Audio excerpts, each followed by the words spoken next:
¿Qué onda mis sagrados caballeros de Atenas? Soy Mao con CZMX. En el video de hoy vamos a seguir con esta serie de videos donde comparo los caballeros dorados de la serie clásica con sus contrapartes en The Lost Canvas. En el último video estuvimos en la octava casa, la casa de Scorpio, así que en este vamos a bajar un poco los escalones para llegar a la séptima casa, la casa de Libra. Y aquí la verdad yo no estaba muy seguro de cómo hacerle, ya que en ambos, la serie clásica y en The Lost Canvas, el caballero de Libra es Doko. Pero muchos de ustedes me comentaron que por qué no simplemente comparaba ambas versiones para ver cuál era el mejor. Y creo que tienen toda la razón, así que eso es lo que voy a hacer. Compararé sus historias o trasfondo, su diseño, su poder, su personalidad e impacto, para ver cuál de los dos, por lo menos en mi opinión, es la mejor versión de Doko. Y si están listos, pues vamos a empezar.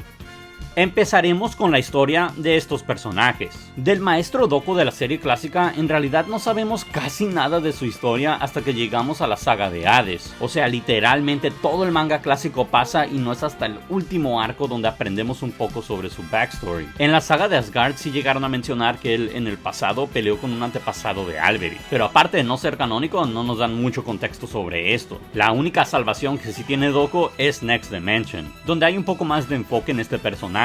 Me gusta bastante que nos mostraron su relación con Suikyo de la Copa, y también fue muy padre verlo con Shion de jóvenes, ya que en la serie clásica escuchamos bastante de cómo ellos eran muy buenos amigos y eran los únicos que sobrevivieron en la anterior Guerra Santa, pero no nos lo habían mostrado. Y fuera de lo canónico, Doko es uno de esos pocos caballeros dorados que los Venas no les han hecho ningún favor. En Saint Show el personaje básicamente no sale, y en Soul of Gold yo pienso que es el personaje, el caballero dorado que menos enfoque tiene en toda la serie. En serio, pobre Doko, pero es que la verdad su historia no ha sido expandida demasiado, y en las ocasiones donde pensamos que sí se van a enfocar un poco más en él, que nos van a explicar un poco más de su historia, en realidad no pasa. En Next Dimension nos mencionan que él solía ser un caballero de bronce. Al principio de Next Dimension apenas acababa de ganar su armadura de oro, y esto es un concepto súper padre, y hubiera estado súper padre que hubieran expandido más esto, pero desafortunadamente, al igual que muchas cosas en las obras de Masami Kurumada, se quedó a medias y no nos explicaron nada. Nunca supimos qué armadura de bronce es la que usaba Doko antes de ganarse la armadura de oro, lo cual hubiera sido algo súper padre que nos hubieran dicho, pero sí, yo creo que se lo olvidó a Kurumada porque nunca lo volvió a tocar el tema. En cuanto a la versión de Next Dimension, pues aquí casi se siente injusto para el Doko de Next Dimension, ya que la versión en The Lost Canvas es básicamente un personaje principal. Sale desde el inicio de la historia hasta el final del manga y en ningún momento a través del manga para de tener cosas que hacer. Bueno, hubo un momento donde pensamos que estuvo muerto, así que sí, no estuvo por un momento muy pequeño en la historia, pero después de que regresó, había tan pocos personajes todavía con vida que tenía más enfoque que nunca. En serio, siento que Lost Canvas hizo un excelente trabajo con Doko de Libra. O sea, el personaje principal de la historia, Tenma de Pegaso, es literalmente su alumno. Y fuera de The Lost Canvas regular, entre los capítulos especiales y su Gaiden, especialmente su Gaiden, no hombre, Doko tiene muchísima historia y lo han expandido tanto como no tienen una idea. Y si no han leído el Gaiden de Libra, está padrísimo. Se me hace un poco extraño, no se siente muy sencillero la verdad, pero a mí me gusta mucho. O sea, en The Lost Canvas nos enseñan Doko en su niñez, del pueblo de donde creció, de donde viene, donde entrenó, de donde es su tatuaje. Yo creo que a la autora de The Lost Canvas, Shiorita Shiroi, le gusta bastante Doko de Libra, porque si no me equivoco, estoy casi seguro que el último panel del manga de The Lost Canvas es de Doko. Y bueno, con todo esto creo que es bastante obvio que le voy a dar este punto a Doko de The Lost Canvas. Sigamos con el diseño de estos personajes. Y me dirán, es el mismo personaje, ¿cómo va a haber diferencias en diseño? Pues es verdad, es el mismo personaje, pero los personajes son ilustrados muy diferente en ambas versiones. Tanto en el manga clásico como en el anime de la saga de Hades, a Doko lo dibujan con un mentón bastante cuadrado, un poco bajo de estatura, un poco moreno, con su cabello, no sé, algo más bultoso del que tiene en The Lost Canvas. Y me gusta bastante, por lo menos en la versión del anime, que tiene los escudos en ambos brazos. La versión del manga tiene el escudo derecho en su hombro, lo cual es algo que la verdad a mí nunca me ha gustado. Me gusta bastante cómo se mira con los dos hombros asimétricos, que se note que son asimétricos ambos hombros. Y esto es algo de Toei, que hizo el rediseño, pero me gustó bastante ese trabajo, me gustó bastante que hayan hecho eso con esta armadura. Mientras que la versión de The Lost Canvas, la verdad, no siento que tenga el mismo mentón tan particular que tiene el Doko canónico. Y su cabello se me hace bastante genérico. La mayoría de los caballeros, los personajes en The Lost Canvas tienen simplemente cabellera bastante lacia, cabellera bastante genérica, muy similar a una de la otra. Y la armadura es básicamente la armadura que usa en el manga clásico. Todas las armaduras de los caballeros dorados son iguales a las que usaban los caballeros dorados de los Canvas, no hay ningún rediseño en estas. Y como les mencionaba, me gusta más que tengan los escudos en ambos brazos. Y principalmente por este diseño de la cara, del mentón, del cabello con más volumen, de los escudos, le tengo que dar el punto al Doko canónico. Sigamos con el poder de este personaje. Esta yo creo que es la categoría más difícil de todas, porque técnicamente ambos personajes son igual de fuertes. Ambos personajes tenían 18 años y estaban en el pic de su poder cuando estaban tomando lugar ambas historias. Pero desafortunadamente para el Doko canónico, la gran mayoría de la historia él estuvo en su forma anciana, su forma morada. Lo cual significa que era bastante más débil en esa forma de lo que era cuando se deshizo de ese caparazón. La verdad está muy extraño lo que pasó ahí en la saga de Hades, pero antes de convertirse de vuelta en joven. Y de nuevo, a Doko, por lo menos en la historia clásica, no lo vemos mucho en acción. Y de nuevo, también en Soul of Gold es uno de esos personajes que no se luce nunca. Bueno, fuera de la pelea final contra Loki, creo que tiene una pelea, pero no, la verdad es que casi ni lo vemos al personaje. Mientras que la versión de The Lost Canvas, como les mencionaba de nuevo, es un personaje básicamente principal. Y lo vemos pelea tras pelea, tras pelea, tras pelea, llegando al punto donde literalmente llega a ser el último dragón, el ataque que usó su alumno Shiryu contra Ashura de Capricornio. Y eso está muy padre, sabemos que es un ataque que sabe hacer Doko ya que se lo enseña a su alumno Shiryu, pero nunca lo vemos usarlo en la serie clásica. Esto debería de ser un empate, sin embargo, simplemente por la razón de que vemos mucho más en acción, vemos mucho más lucirse al Doko de The Lost Canvas, le voy a dar este punto.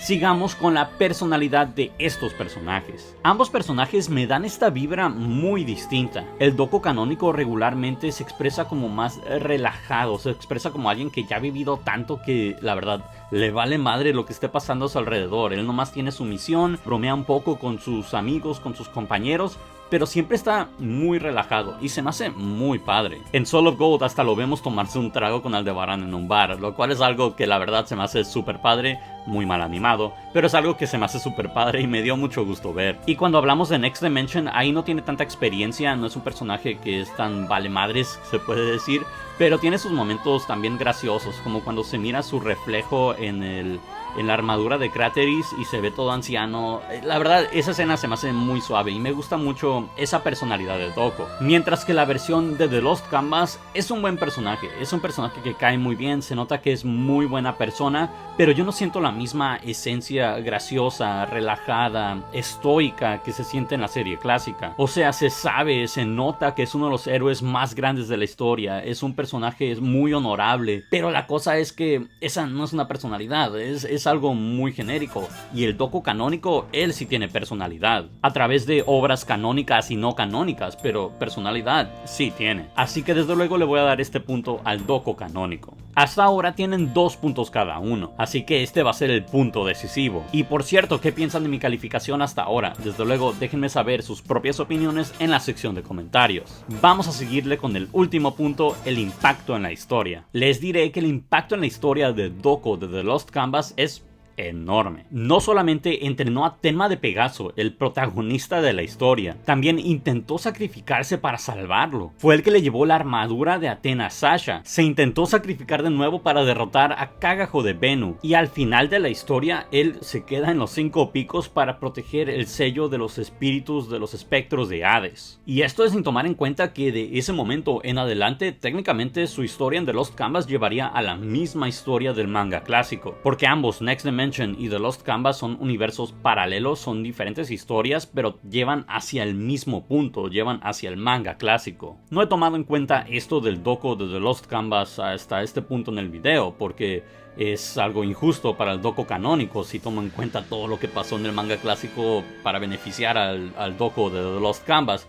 pero es algo que se tiene que mencionar porque es algo real. Y ahora, en cuanto al Doko canónico, él también tiene bastante impacto en la historia. O sea, entrenó a uno de los personajes principales, no al protagonista, pero entrenó a uno de los personajes principales, a Shiryu de Dragón. Pero a través de casi toda la historia, él estuvo ausente hasta llegar a la saga de Hades. Y me atrevería a decir que durante la saga de Poseidón, él tuvo impacto en la historia, pero fue un impacto negativo. O sea, eso de que los caballeros de oro se tengan que quedar en el santuario porque va a llegar Hades con su ejército a la nueva Guerra Santa. Güey, tu diosa ya estaba capturada, porque tienes que dejar a los caballeros de oro en el santuario. Se me hace un pésimo punto de la historia, la verdad. No sé cómo Masami Kurumada pensó que eso tenía sentido. A mí nunca me ha gustado, pero bueno, yo pienso que ese fue un impacto negativo en la historia que tuvo Doko. Quizás cuando estaba en su versión morada, su versión viejita, no pensaba muy bien. Ese caparazón de su cuerpo viejito le apretaba mucho la cabeza, no podía pensar.